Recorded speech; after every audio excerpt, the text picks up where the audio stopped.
Bom dia, boa tarde ou boa noite, eu não sei a hora exata que vocês estão vendo essa apresentação, mas bem-vindos ao seminário do Grupo 8.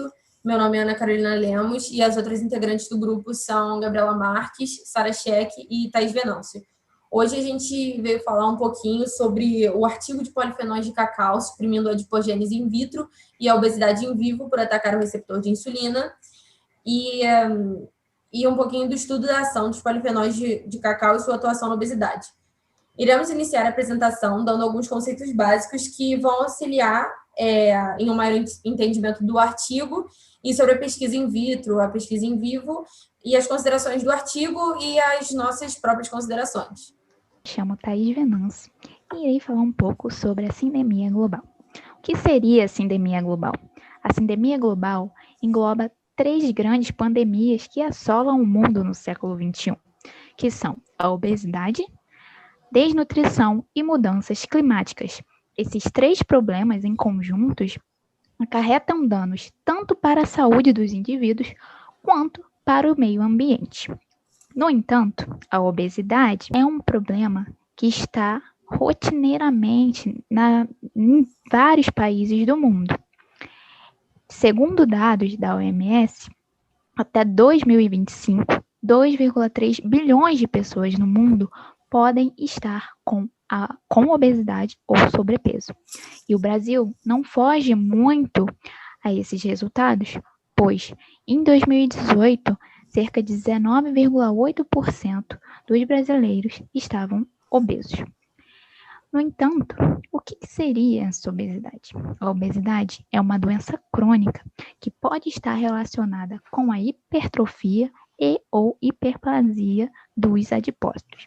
A hipertrofia está relacionada com o aumento dessas células. Já a hiperplasia está relacionada com a elevação do número de adipócitos no organismo, favorecendo o surgimento da obesidade. Desse modo, vários estudos estão sendo feitos com o objetivo de encontrarem produtos, alimentos ou outras substâncias que apresentem um efeito anti-obesidade. E nesse estudo, os polifenóis de cacau foram considerados. E o que seriam esses polifenóis de cacau? Eles são compostos presentes nesse fruto, que é o cacau, e que apresentam diversos benefícios para a saúde do indivíduo, como, por exemplo, a prevenção de doenças crônicas, como a diabetes mellitus tipo 2, e também doenças cardiovasculares. Além disso, também gerou efeitos anti-obesidade. E nesse estudo, iremos apresentar como os polifenóis de cacau podem atuar com esse efeito anti-obesidade. Então, os objetivos do estudo foram identificar os mecanismos pelos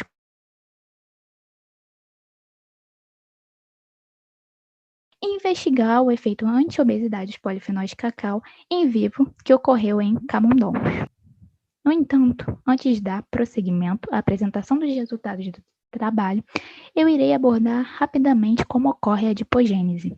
A adipogênese tem início com células tronco-mesenquimais multipotentes, que se diferenciam em várias células do organismo, inclusive pré-adipócitos. Esses pré-adipócitos sofrerão a ação de um fator de transcrição denominado PPAR-gama, que permite a diferenciação de pré-adipócitos para adipócitos imaturos. Os adipócitos imaturos sofrem ação PPAR-gama e também de outro fator de transcrição, que é o CEBP-alfa, permitindo a formação de adipócitos maduros.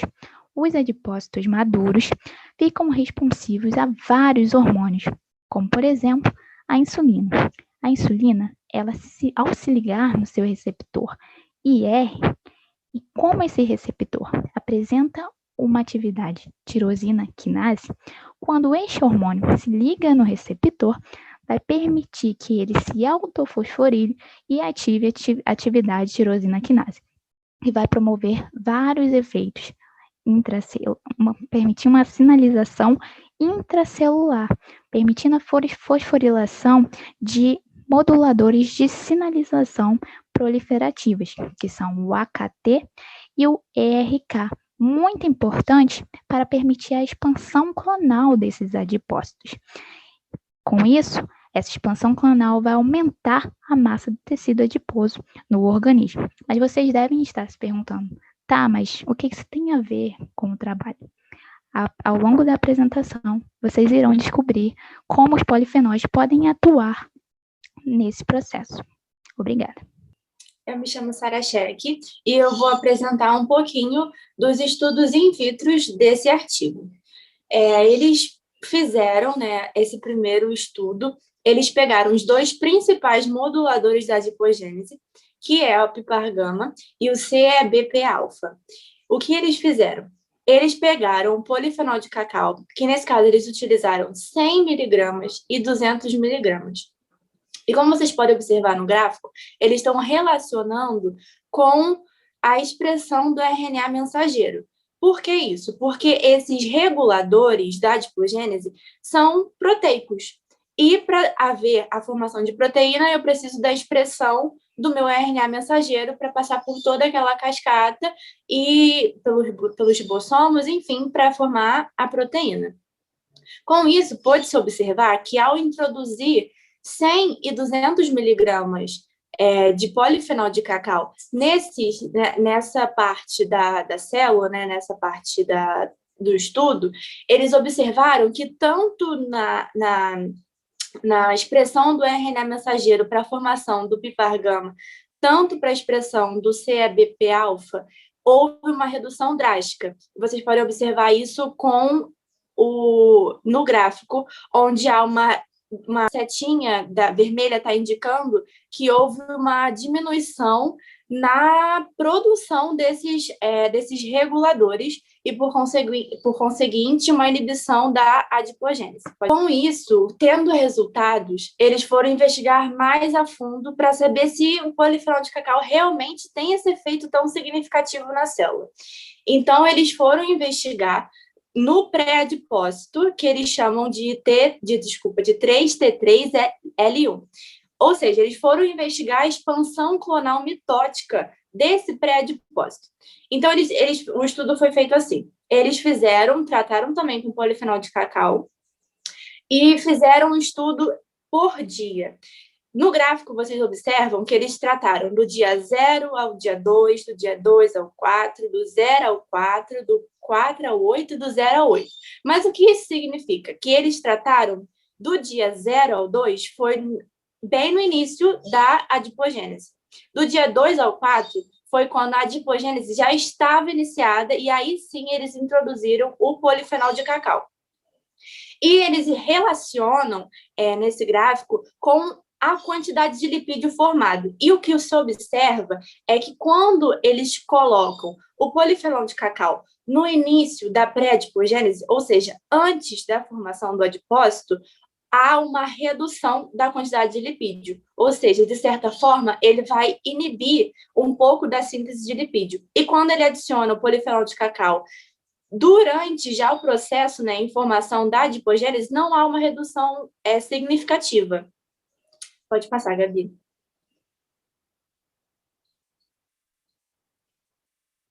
Tendo em vista esses resultados, eles fizeram um estudo mais a fundo para tentar entender melhor como isso funciona e, dessa vez, eles foram no ciclo celular dos pré-adipócitos. Então, o que eles fizeram? Eles pegaram um grupo controle, onde tem um pico, né, de produção dos pré-adipócitos e logo depois a gente tem uma queda que vai ter um platô muito baixo, que vai ter um platô bem baixo. Depois eles vão pegar o MD1, ou seja, eles vão induzir a cascata de sinalização de insulina, que é o meu ativador da adipogênese. Só que, como vocês observam, não tem um pico tão grande dessa produção dos adipócitos, mas o seu platô, mas ao mesmo tempo não há uma redução muito drástica, né? Mas o platô dele é linear, ou seja, não é linear, ele se mantém por um longo período de tempo, ou seja, a produção vai ter a continuação da produção dos adipócitos por um período maior. Quando eles introduzem com a cascata de sinalização de insulina ativada mais o polifenol, com 200 gramas de polifenol, você vai poder observar que é similar ao grupo controle. Ou seja, você vai ter um pico da sinalização dos pré-adpostos, mas você logo em seguida terá uma decrescente, né, uma caída, e o seu platô vai se manter baixo. Ou seja, isso significa que ele consegue, o polifenol de cacau consegue inibir a progressão celular, do ciclo celular, né, da cascata da insulina, o que é muito importante para a formação dos adipócitos. E como nesse caso a gente quer uma substância que iniba, né, que ajude essas pessoas, isso é muito importante para o estudo. Pode passar. Por fim, eles fizeram um estudo, ainda in vitro, né, mas dessa vez foram no receptor da insulina. Ou seja, eles fizeram um estudo com a CPE, né, mas dessa vez foi no receptor da insulina, ou seja, eles colocaram polifenol de cacau, eles utilizaram 100 e 200 gramas de polifenol de cacau também, e eles observaram que quando eles colocam isso lá no início, antes da insulina se ligar nesse receptor, a gente percebe que a atividade fica inviabilizada, ou seja, eles não conseguem se ligar muito bem a esses receptores e, por conseguinte, toda aquela cascata de sinalização e a formação dos adipócitos vão deixar de ocorrer em grande quantidade. Agora a Gabi vai falar mais um pouquinho para vocês. Oi, gente, boa tarde.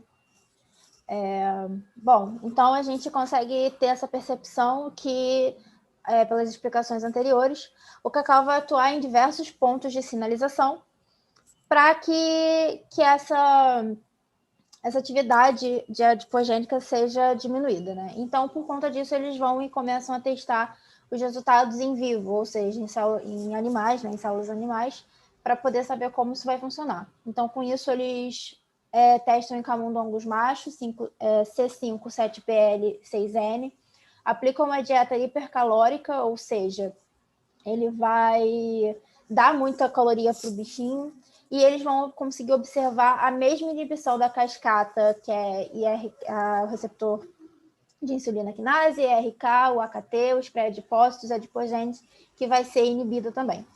Além disso, vai ter um decréscimo do ganho de peso e da gordura da região epididimal.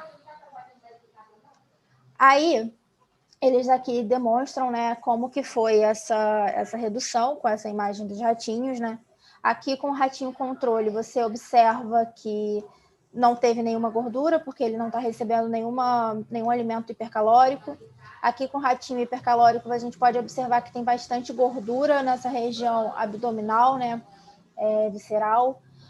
E nesse caso, quando foi aplicado a pesquisa em animal, eles vão reduzir um pouco a quantidade, eles vão dar 40 miligramas por quilo do animal e depois 200 miligramas por quilo. E aqui a gente observa que quando tem menos cacau, ele reduz já um pouquinho, mas não tanto assim a gordura. E quando ele aplica 200 miligramas de cacau por quilo do ratinho, tem uma redução bem expressiva da gordura, né, dessa questão aqui visceral, e principalmente nessa região aqui epididimal, né? Então, aqui nesse segundo gráfico, eles mostram como que foi o crescimento de peso deles, né? Aqui a gente tem o ratinho controle, a gente vê que não tem um aumento de peso muito expressivo, até porque eles não estavam recebendo nenhuma dieta hipercalórica. E aqui o ratinho que recebeu a dieta hipercalórica, então ele teve um aumento de peso aí, ele saiu de 22 e foi para 30 praticamente. E daí aqui nesse meio a gente observa os ratinhos que tiveram a utilização do cacau, e a gente vê aqui que nesse caso, que é o ratinho que recebeu uma maior quantidade de cacau, ele teve um aumento de peso bem reduzido em comparação com os outros, né? Ele chega a um aumento de peso aqui parecido com o que do ratinho controle, né?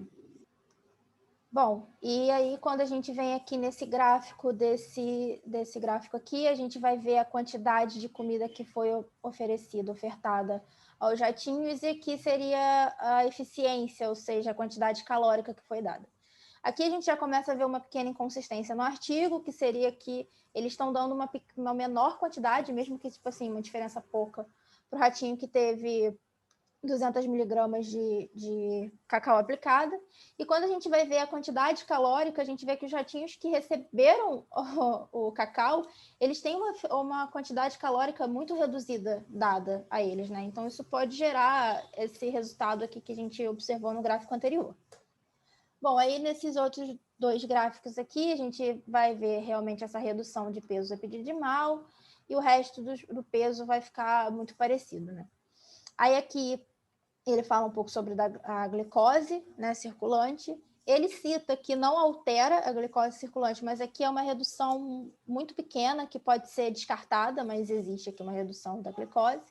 E como ele fala, ele realmente há uma redução bem consistente do triglicerídeo quando você aplica 200 miligramas de cacau no ratinho. E realmente o colesterol, eles afirmam que não há alteração nenhuma do total de colesterol. Bom, então o artigo ele cita que o primeiro estudo que revelou o alvo do CPE no controle da adipogênese e como se dá o seu efeito anti-obesidade. E o CPE pode inibir a digestão e absorção de lipídios, reduzindo a atividade de enzimas como a alfa-amilase. Entretanto, esses fatos eles não são bem explicados e pesquisados no artigo. Portanto, é possível observar que o cacau apresenta essas características anti-obesidade, pois ele atua inibindo os processos iniciais da adipogênese nos pré-adipócitos 3T3 e L1, além de auxiliar na diminuição ou inativação das cascatas ERK e AKT, que auxiliam na proliferação dos adipócitos. Então, o cacau ele não vai alterar o metabolismo da glicose, uma vez que ele vai atuar apenas em receptores, como no músculo esquelético, e então pode ocorrer da glicólise conseguir fluir normalmente em alguns tecidos e em outros não, o que pode ser um pouco perigoso no ponto de vista da diabetes. E, por fim, podemos dizer que o cacau apresenta uma boa chance de ser utilizado como um fármaco anti-obesidade, porém, devido a algumas inconsistências encontradas no artigo, como a menor alimentação dada ao camundongo, seria ideal uma revisão desse artigo e mais pesquisas, a fim de que a gente pudesse ser testado em humanos. Entretanto, apesar de não focar tanto nisso, muito provavelmente ele não poderia ser utilizado em pacientes que apresentam a diabetes do tipo 2. Isso porque a diabetes é que apresenta uma resistência maior dos receptores de insulina, impedindo, então, a captação da glicose, fazendo com que ocorra picos de hiperglicemia. Com isso, ao utilizar o cacau, esse fator poderia ser maximizado. É isso, gente. Muito obrigada pela atenção de vocês e até uma próxima. Tchau, tchau.